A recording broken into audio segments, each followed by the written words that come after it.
Hi,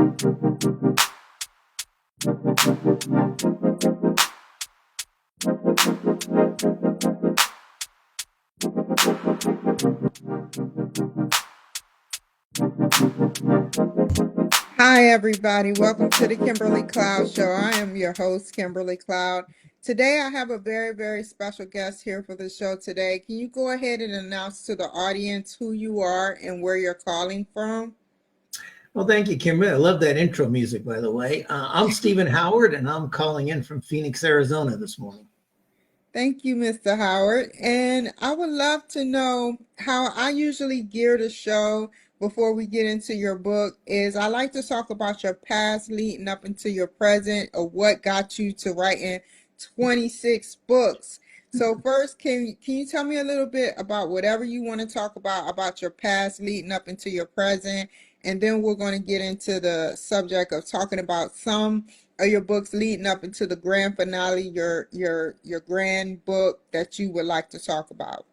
Oh, thank you, Kimberly. Well, I was born in the United States, educated in the United States, but I've spent almost my entire adult life living outside the United States. I lived in Asia for 21 years, was based in Singapore, traveled all over Asia, worked for 4 different multinational companies before I started my own business in Singapore.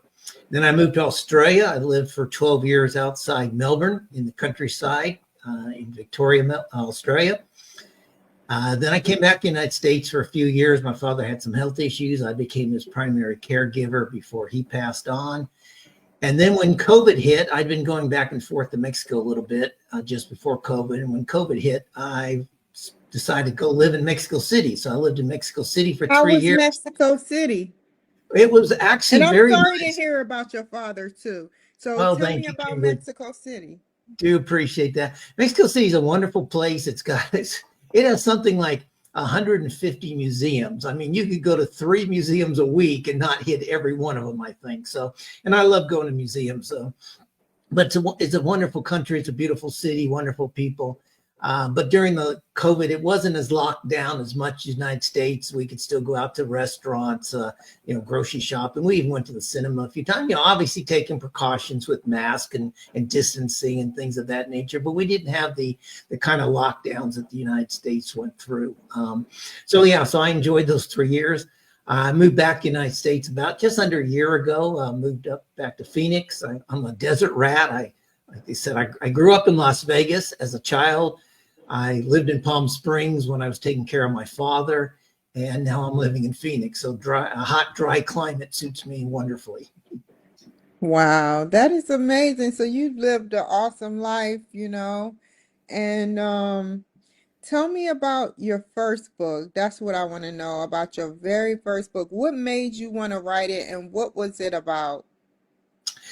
Well, the first book was about corporate image. And when I talk about corporate image, it's not about branding. It's not about logos. It's not like the Nike swoosh. It's about the ethics and ethos of an organization, the corporate climate, what the company stands for. So it was called Corporate Image Management and how leaders can manage that image, whether it's a Fortune 500 company or an entrepreneur with a small business. I got approached by a publishing company out of the UK. I was living in Singapore at the time. I'd been recommended to the company by a friend of mine, and I had lunch with the gentleman and said, well, he asked if I wanted to write a book. And I said, I'd love to write a book. My father, by the way, was an author. My father wrote fiction. My father wrote 20 books, 20 novels, and a couple hundred short stories. And of course, when I got to like my 19th book, I had to push myself to get to 20 and then 21 to surpass Dad. But anyway, first book was Corporate Image Management, published by a UK publisher. I went into 3 printings. It was actually also translated and published in Chinese in the People's Get Republic. out of here. Yeah, it was kind of a Chinese version of the book. I can't read it, but I have it. And so that just, I just say, hey, that was fun. I enjoyed that. And so I just started, writing after that. So that book came out in 1993, so about 32 years ago. So it's just under a book a year. I kind of average. So that's the background. So the creativity of the books that you've written, what was the genre of the books? Were they business related? Like what was the reason of creating these books? Who would have the why would people want to read them? They're all nonfiction. They're all, most of them are business related. I started off my corporate functionality when I was in the corporate world was marketing and sales. So the first few books are about marketing, sales, customer service. And then I segued into, even as a child, I used to collect quotes. I used to have a shoebox. I used to write quotations, copy quotations on these little 3x5 index cards and keep them in the shoebox. And so I started collecting quotes in Asia. And I developed a series of books called Asian Words of Wisdom, which are based on various sayings and quotations from Asian philosophers and business leaders and sages and politicians and people of that nature. So a series of quote books. And then I got into a couple of books on personal development and professional development. And then I segued into leadership. And the last few books before the most recent book have been about leading, about leading people, about delegation, feedback, concepts of those nature. So everything's nonfiction, professional, and personal development. Which one is your favorite book that you have fun with writing? I love that. You put a good spin on that, Kimberly. Most people just say, "What's your favorite book?" And I always say, "Well, it's kind of like who's your favorite child." You can't say that publicly. But the one that was most fun to write, it's probably the one that I wrote during COVID in Mexico City called Human Leadership. And I was sitting on my balcony, admittedly watching the sunset, having a glass of red wine, and thinking about how leadership was going to change coming out of the pandemic and things that were going to happen because people got used to working from home. People are starting to reevaluate the importance of work in their lives or the de-importance of work compared to other things. And so I created this concept called Human Leadership and focus on creating workplaces of well-being and harmony. And I say it was fun because when I was interviewing people for the book, and I asked people about, tell me what harmony looks like in your workplace, people laughed at me and they said, harmony? There's no such thing as harmony in our workplace. We have drama, but we don't have harmony. So it was a fun book to write. It's won a couple awards, which I'm very proud of. But that was the most fun book to write. Tell me about some scriptures from that book that really stuck with you. Well, the concept of the book is about the fact that we lead human beings. We don't lead resources. We don't lead assets. We don't lead, we lead teams. We have to realize we lead teams of human beings. And so changing our mindset about what it means to be a leader compared to a manager. And I think the gist of that book, one of the phrases I use about that book is that no one wakes up in the morning and says, I can't wait to be managed by my boss today. And certainly no one wakes up, goes to the office, says, I can't wait to be micromanaged by my boss today. So leaders need to understand that people don't want to be managed anymore. People want to be led. They want to be mentored. They want to be developed. They want to be empowered. They want to be challenged. Now, look, and I will be the first to say, yes, there is always 5, 6, 7% of your workforce that no, they just come in, they clock in, they want to do the bare minimum to get the salary.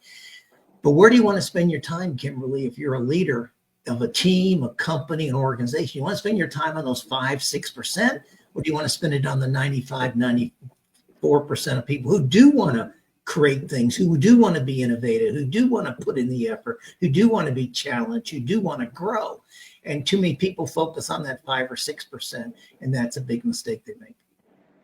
I was reading in my doctorate's book that you know, when you macro manage people, that's a good thing, but you have to make sure that you challenge them, like you say. You have to make sure that give them, you encourage them to want to come to work. You encourage them to want to do things outside of the norm and want to just create be like, oh, I'm ready to come to work. Mhm. Oh, my boss is listening to me. Oh, I can talk to my boss, and it's a two-way communication, versus, your boss tell you, well, you did bad today, you get demoted, and all of that. So you're right. There there's harmony in macro managing, because things go as flow, like in a flowing way, but micromanaging, it's not so good.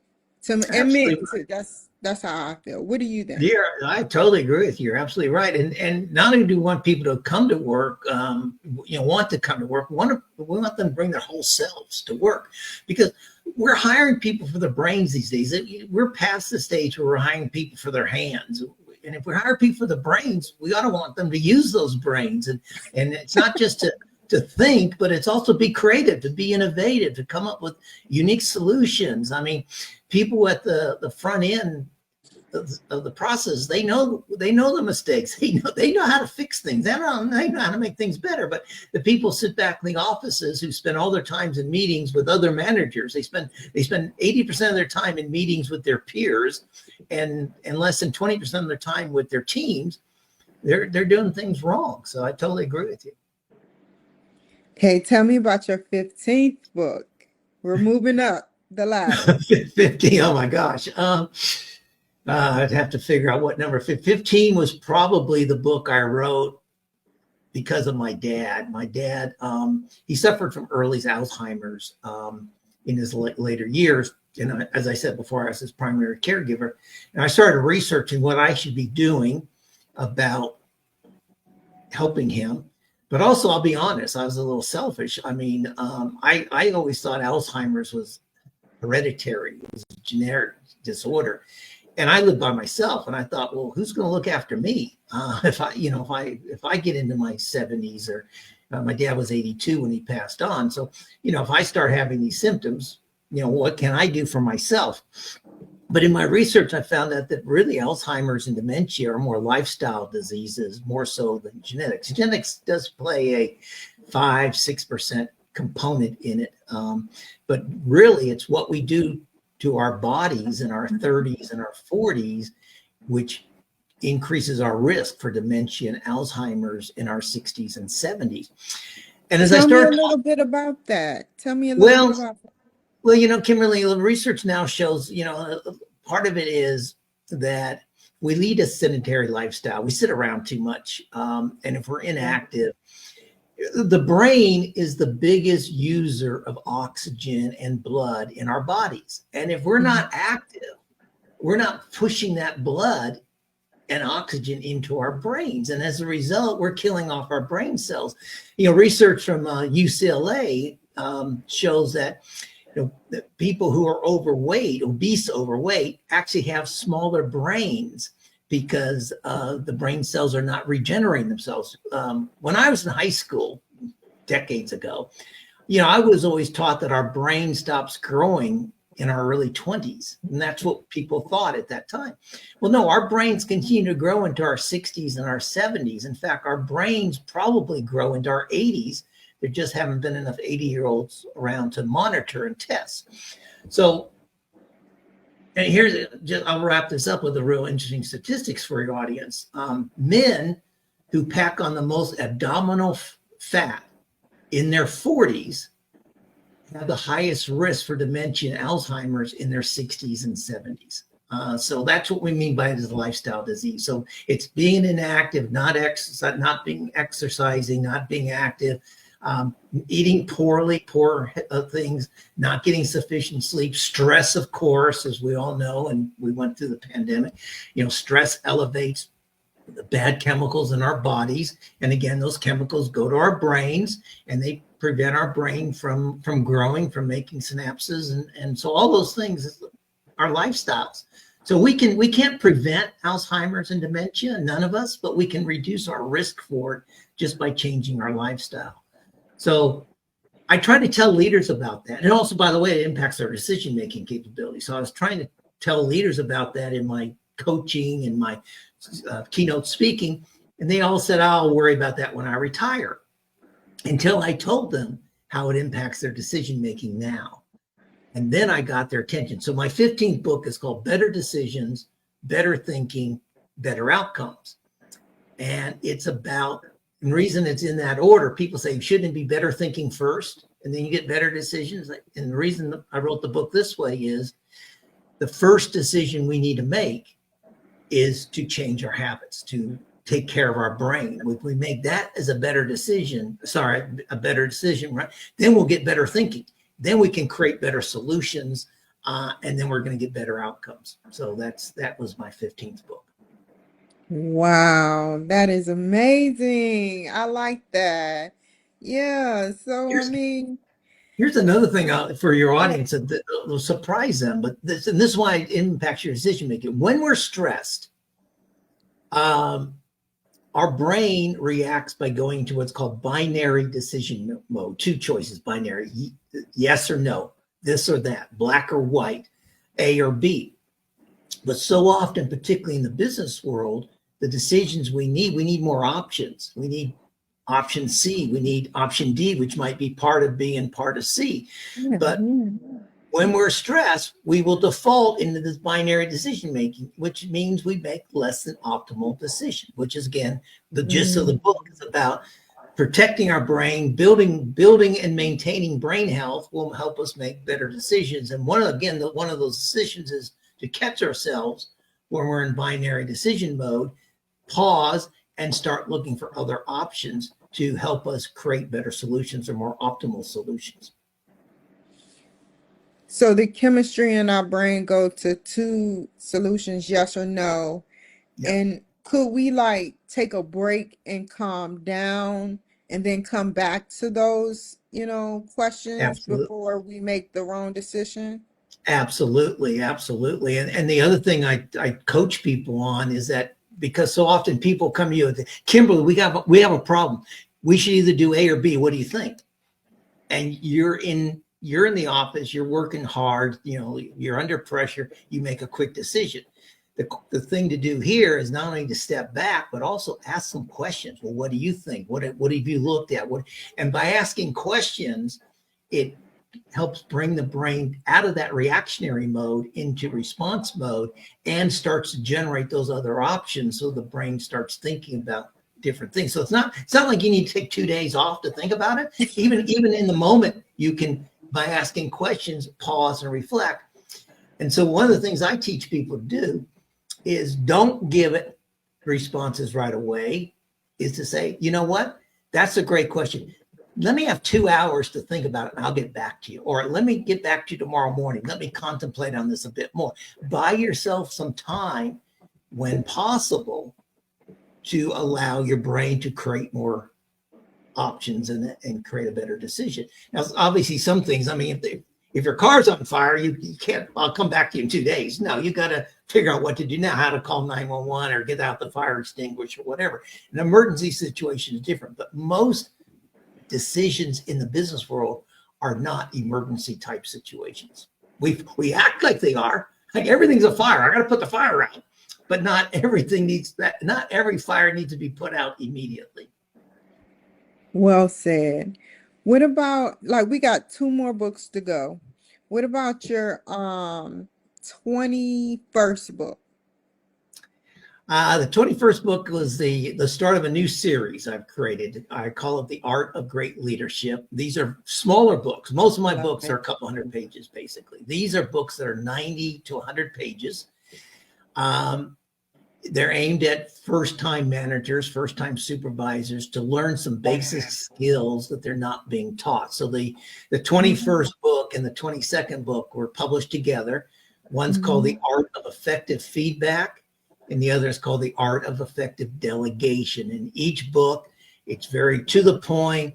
Here's the model. Here's some best practices of how to use the model. Here's some techniques. Here's some actual questions to ask when you're doing it. Here's how to do it, blah, blah, blah. So it's a very how-to, very how-to type books. I was going to try and publish 3 simultaneously, and I just got behind on some other stuff. So I published these 2. They're priced at like $9.90 or something on Amazon. I've kept them under $10. Anybody can afford it. I think they're $2.99 or something on Kindle.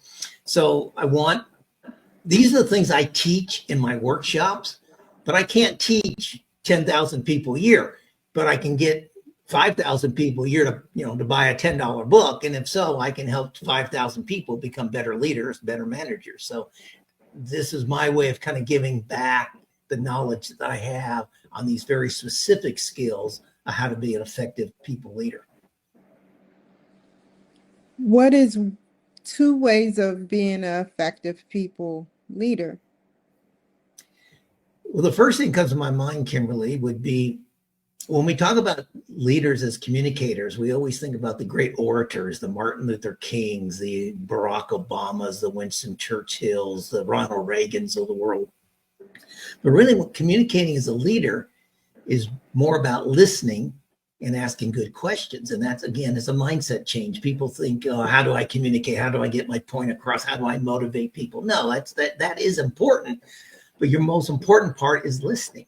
And if you ask great questions, you're going to get better ideas and better solutions. So, the concept here is that we all have 2 ears and 1 mouth.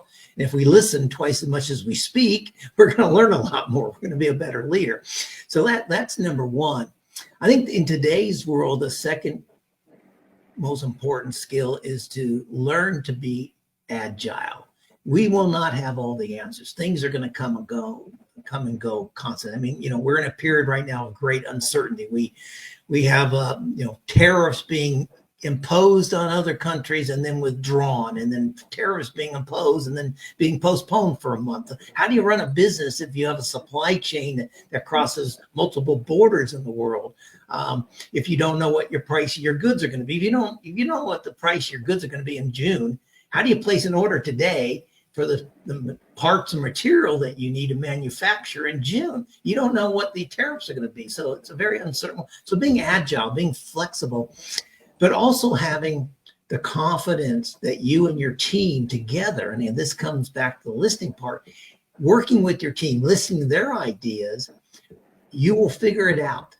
And taking your time, you'll come with a more optimal solution. Now, again, the rug's going to be pulled out from underneath you at times, but being agile and flexible is a key ingredient for leading a business in today's world.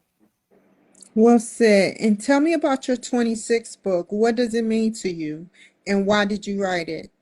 Well, the 26th book is, I don't know if I'm most proud of it, but it's probably the most meaningful book I wrote. And it's called Humanity Mindset: Change the World by Changing Your Mindset. And what I talk about in this book is that we live in such a divisive world. Everyone is spring-loaded, ready to just jump down somebody else's throat. I mean, we see people fighting in sports arenas. I mean, we see fights at supposedly the happiest place on earth, Disneyland. We see people fighting each other at Disneyland. I mean, what kind of a world are we leaving our children, our grandchildren? So the concept of this book is that if we would approach all of our decisions and all of our interactions in life with others from a place of compassion, kindness, peace, and respect, that would be the best expression of our own agency to create a better world for our children and our grandchildren to inherit. Now, none of us are going to solve the Middle East crisis. None of us are going to solve world hunger. But we can all make our neighborhoods better. We can all make our interactions with other human beings nicer. We can all make our schools more comfortable, better places for our children. We can all make our workplaces more harmonious, just if we changed our mindset about how we want to interact with other people. So it's my latest book. It's the one I'm most proud of. And I hope that people get inspired by it to change the way they approach their interactions with other human beings. Well said. And how do one change their mindset about something? Give us an example. Well, okay, here's an example for you. When we're driving and we see people, homeless people, or people begging on the street at the traffic lights.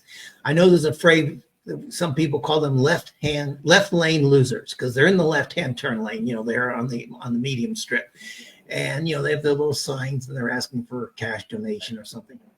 A left lane loser, kind of a negative mindset about them, and typically majority of us, particularly those of us who've been successful in life at some level, look at the homeless people as losers. They're lazy.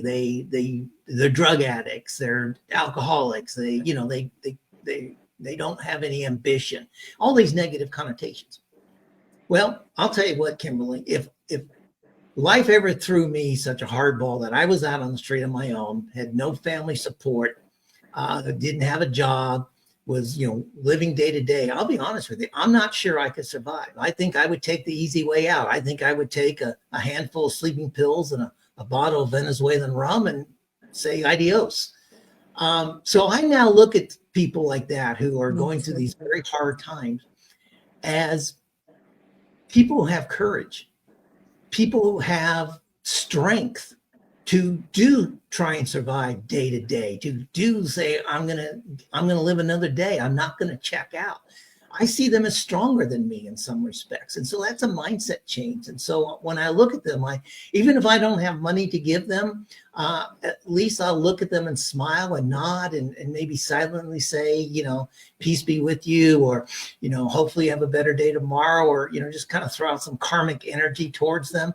But I certainly I don't disrespect them. I don't, look askance at them. If I'm walking the streets of San Francisco, I don't look at them and shake my head and go, oh God, what a bunch of losers you are. Because I kind of look at them and say, you have fortitude that I don't. So that's a mindset change, and it changes the way I approach them and interact with them. And when I can, if I'm having lunch in San Francisco and I have some leftovers, I always pack it up and have put it in a takeaway box. And, I'm not going to take it to my hotel because, I'm not going to be able to reheat it. I'll give it to somebody. Anything else you want to say about the book that really brings to light anything to my audience attention? Well, in the book, I talk about what I call the power of 5. And that is very simple. If during the day, we just smile at 5 people, we've made 5 people a little, made their day a little nicer, not about 5 strangers, people we pass, people we interact with when we're at the grocery store or a restaurant or, Staples, wherever we're at. Now imagine that each of those 5 people replicated that. They smiled or were kind to 5 other people. That's 25 more people. So now we've indirectly impacted 30 people. And if you do that 5 times, if everyone did it to 5 other people, you'd end up impacting over 1,000 people indirectly a day. Do that 7 days a week. That's 7,000 people a week. Well said. And how can the people reach you, Mr. Howard? Well, I'm on LinkedIn. It's probably the easiest way. It'll be Stephen Howard. There's, it's a fairly common name, but it's under Phoenix. You can find me under Phoenix. Go to my website, humanyleadership.com. If you want to talk about leadership, so it's Humany, HUMONY. Again, it's the word I created. Humanyleadership.com is the website. Or you can email me at Steven, STEVEN, at humanymindset.com, and I'll get back to you within 48 hours. I travel a lot, so I can't promise 24 hours, but I will respond to all emails within 48 hours. You want to learn more? You want to have a conversation about these topics? I'm happy to talk to anybody about it. Let's see what we can do to create a world that's a kinder, more compassionate world for our children and our grandchildren to inherit. I want to thank everybody for joining the show today. You stay on the line, Mr. Howard. Take care, everybody. Be safe, and I'll see you guys next time. Bye. Thank you, Kimberly. Glow where the stars align. We lose ourselves in the rhythm divine. Underneath the sky painted with dreams, we're chasing the echoes of silent screams. Caught in the spell of the cosmic night, where fantasies